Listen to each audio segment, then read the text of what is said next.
So the slides are in English, but my talk will be in French. So this lecture is not an extensive history of large-scale academics. There wouldn't be much point to that. My perspective is rather to consider the major factors that have led to global control of large-scale epidemics, essentially in rich countries, of the extension and spread of epidemics. That's the heart of my talk. Even on the epidemiological standpoint, even there have been major developments that the systems and capabilities have been set up on the aftermath of the Great Plague in the medieval age, 1347 and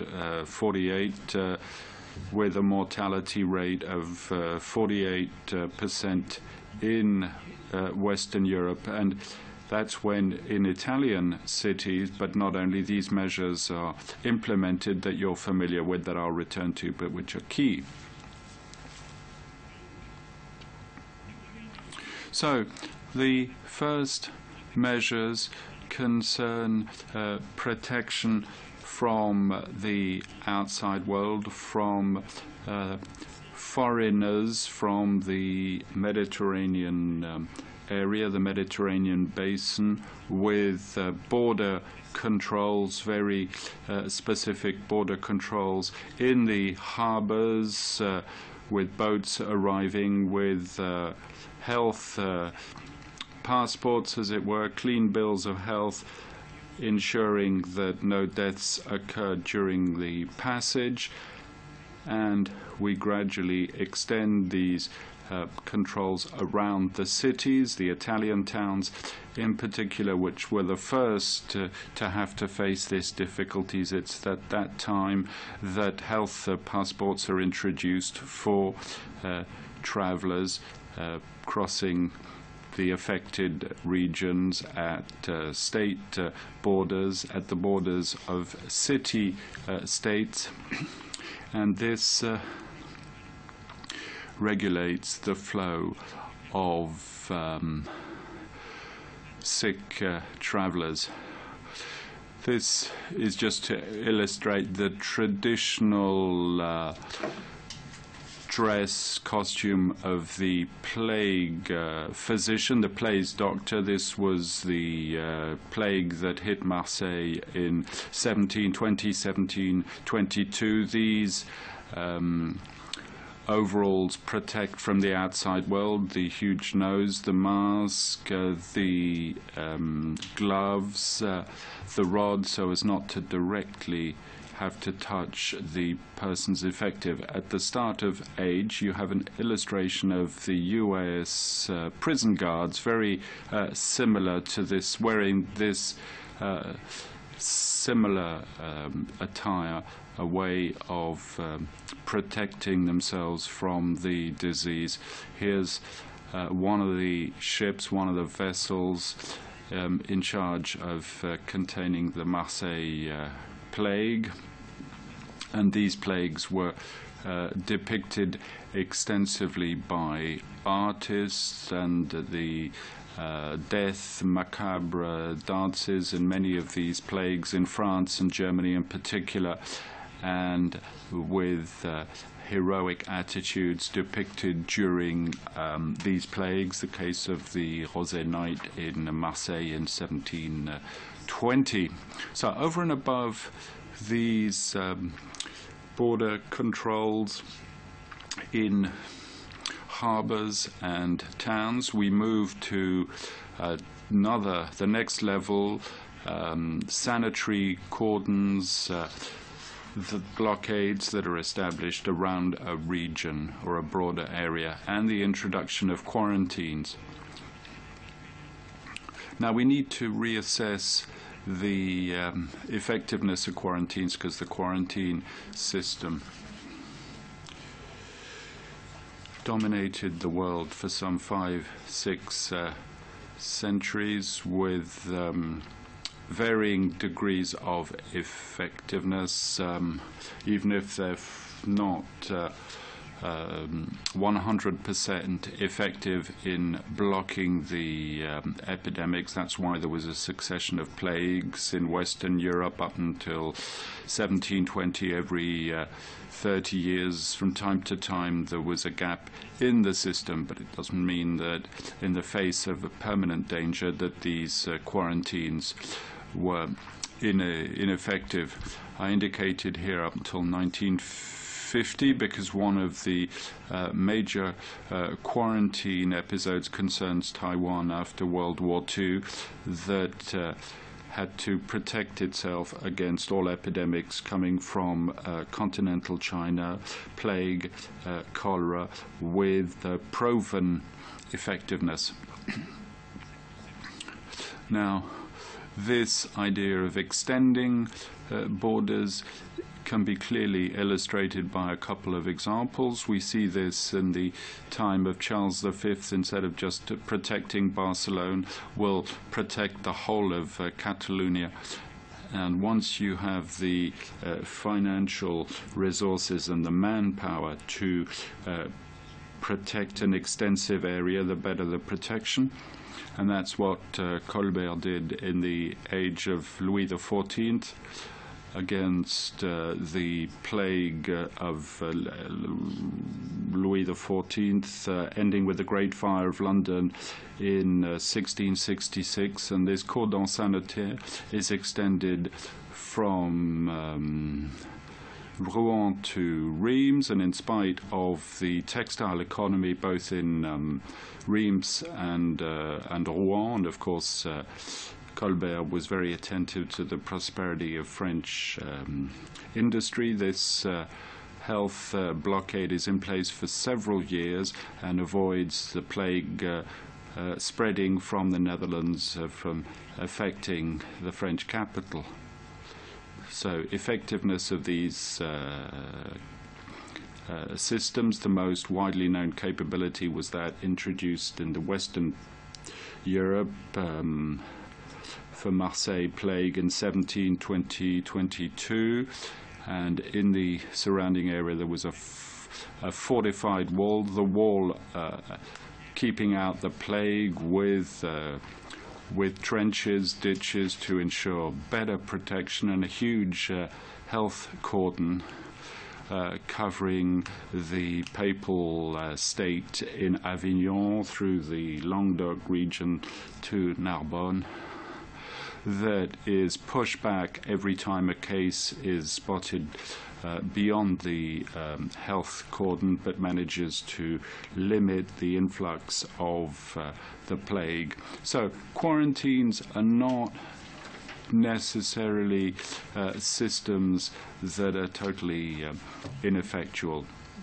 that are just that belong to the past. The idea is to gradually to increase the protection of Western Europe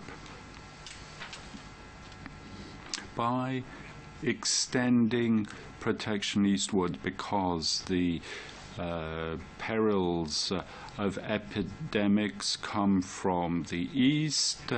Plague and cholera. Western countries organize international health meetings, conferences in Istanbul, generally from 1815, which is to secure the Western Mediterranean by extending a health cordon between Istanbul and Alexandria. And we have in writings records of the Muslim pilgrim who respects none of the applicable health rules of the time, and who's the major danger in terms of spreading those epidemics to the west. That's why the Suez canals were blocked, so that to check and ensure that none of the pilgrims could land without being checked. With soldiers every 100 meters along that health control, who shoot at passengers who seek to land before they've been cleared health-wise. So it's these international health sanitary commissions that secure Western Europe by extending health protection further afield, and WHO today seeks to block epidemics to the point closest to the region where they emerge, which is a strong rationale that was prevalent at the time of Ebola. It was also the case for SARS and for avian flu. So that was one of the major systems in place. When I mentioned quarantine or lazaret, this was Minorca, built by the French in the 18th century, when Minorca was under French domination. This was a fortress, a fortified area with double walls, an inner and an outer wall. It wasn't a matter of allowing the suspected infected people from leaving before the 45th day of quarantine had elapsed. Second high point, focus on health, safety, and on the near environment. The neo-Hippocratic movement, that is to say the 18th century discovers the writings of Hippocrates, and we see that in the close environment, the immediate surroundings of the population can reflect prevailing diseases, as well as the importation of diseases from afar to contain all types of fevers. And there's a major trend that emerges at the end of the 18th century, which is that of medical topographies, physicians who write monographs on small towns or districts with a few priorities to observe, to measure. Everything is measured and observed.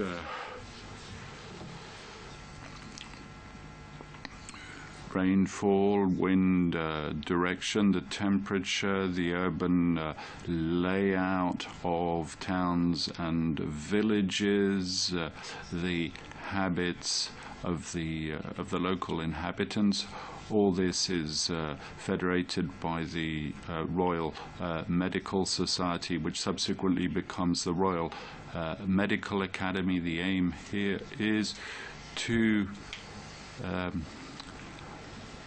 have these monographs in order to arrive at a system of laws that would track the development and extension of epidemics, their emergence, or subsequent eradication. It was a major trend that leads to hygienism.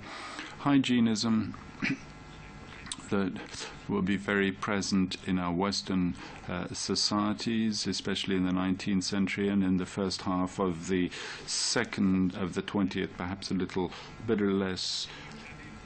And in the 19th century, we have the English system characterized by Chadwick. It's the first time a country creates a central public health office covering the whole country, a system that is put in place once the supply of drinking water network and extensive draining system. It's the archetype of a public health policy, drainage system, and drinking water to ensure the free flow of drinking water, so as to sweep the effluents outside the town,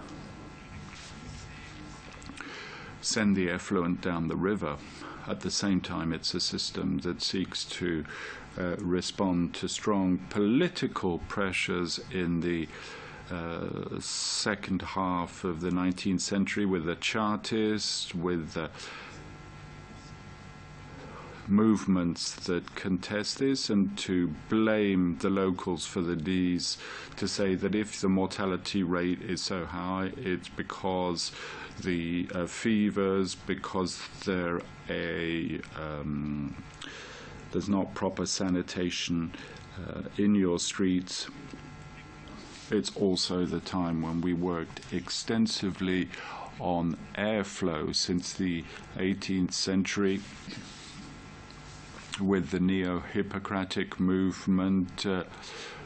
We believe there that the germs contribute to the emergence of epidemics. Shown here are two photographs of a major hospital which has been turned into a hotel, Marseille, the Hotel Dieu, that was built 20 years after the Great Plague in Marseille. This was in reaction and prevention to the onset of another such epidemic. Today it's become the Intercontinental, but restored the Hôtel Dieu.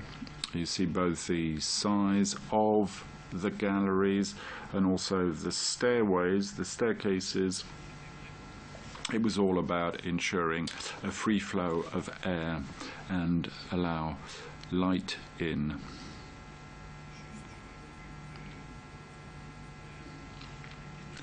Just like to pause for a moment on the French municipal health, public health system that is put in place after the Second Empire under the pressure of growing demographics, urban development, increase in population living in the outskirts of the town, leading to high levels of mortality, even smallpox possibly, but more about that later. This is based on municipal health offices, the new elites, less Catholic, more traditionalist, more Protestant, sometimes of Jewish origin, and Freemasons, to wish to put in place systems ensuring that the general health of the population is improved. These municipal health offices, in which a number of physicians work part-time, and whose prime function is to track the emergence of epidemics. Smallpox is always a danger, but also pertussis and diphtheria, whooping cough, for example, and it's these municipal health offices.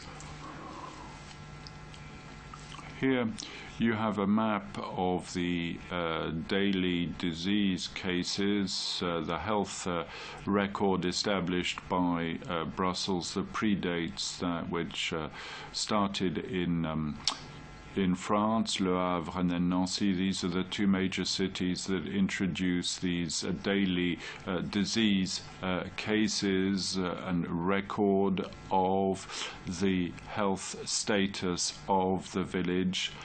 Street by street, that if we produce such maps here with points indicating street by street the cases of smallpox, TB, mumps, scarlet fever, that after 10-15 years it would be possible to indicate the causes of these epidemics, but this was something of an illusion. It really didn't yield that many results, if only because these cases were not reported related to the number of people living in the buildings concerned, and in small geographical areas it's rather difficult to imagine regular mortality levels by street. But it did make it possible to respond immediately to cases of smallpox or typhoid. In the case of smallpox, they were immediately revaccinated. In case of typhoid, the cause was identified by street works in order to find the leak in the sewage system. very specific policies, but which were very important. The first major public health law in 1902, you have 22 large cities in France that have put in place such efficient systems as those that are required by the law that's adopted in 1902. Third major point, but perhaps more mundane for you, but vaccination and recent treatments. Vaccination, for a long time we underestimated the vaccination by smallpox, the Jenner vaccination that protects, of course, children from this epidemic, but at the same time that avoids them having to be weakened and to be less resistant to other childhood diseases. And with a lot of research, we've seen that as soon as you protect children from smallpox, you allow them to survive another childhood diseases such as diphtheria, measles, mumps, whooping cough. So the smallpox vaccination reduces child mortality by 25–30%. Hence the interest for local authorities and then governments ensure regular vaccination and booster programs around the 20th birthday to ensure efficient vaccination throughout their lives. And then there are other vaccinations with the boom of bacteriology, of Pasteur and Koch that are on the increase. A success story that's concentrated over time, which has a major impact on our mindsets. What, of course, strikes and affects our fellow citizens is the fact that we can be under the pressure of great major epidemics such as Ebola or previously avian flu, because for our fellow citizens in Europe, the great epidemics belong either to the south or to the southern regions, but don't affect Western Europe. I'm moving on swiftly because I like to discuss changes in cultural practices. You have, of course, the paradigm of the vaccine that takes roots with mass vaccinations during World War I. And since World War II, the final key point is behavioral changes, that is, medical science really go against traditional popular public knowledge, and it's a constant struggle throughout the 19th century. Hygienists are active in schools through the municipal health offices where they're very present, but also they write extensively leaflets about good health actions and behavior. Put in place philanthropic health clinics where they hold surgeries at the end of the 19th century, whilst having an impact on educating mayors in new health principles. And of course, with the government support in France in particular, they embark on major public health campaigns during the interwar period, in particular against venereal disease and TB. I haven't mentioned BCG, that was probably the most contested of vaccinations in terms of its efficacy, as well as the fact that there were a number of painful cases of series of mortality. BCG vaccine that was rolled out in the 1920s at the same time as the introduction of a whole network of anti-TB clinics with screening in schools and workshops, visiting the families where there are suspected diseases cases, bringing them to the health clinic for analysis, an X-ray for a throat examination, diagnose, and then depending on the state of the affected person, send them to a sanitarium, or the non-contaminated children, send them to the countryside, where it's precisely at that time where there's less and less TB in the towns, more and more cases in the countrysides, but that's the way it was. So this was going against popular knowledge, and you see that we today are still in this rationale of acculturation of best practices. It's always necessary to launch prevention campaigns through encouraging people to exercise more, to eat more healthily. I'd like to move to a conclusion. Basically, there's just one idea, is that there's no silver bullet, there's no magic bullet. To contain the major epidemics, we had to deploy a great deal of energy and systems and schemes that varied in scale on the ground in terms of the resources deployed, and also convergent measures, both by the government, by local authorities, by galvanizing medical support, philanthropy. And to conclude on time,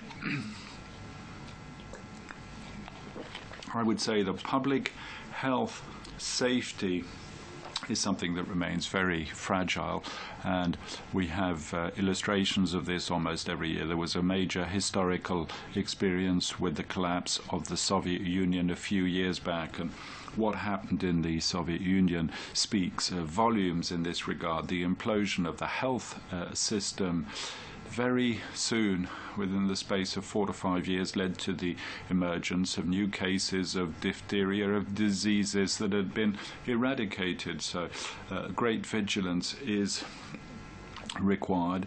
Collective public health safety is never a certainty. So this requires, over time, mobilization of a great deal of energy at every level of society. Thank you for listening.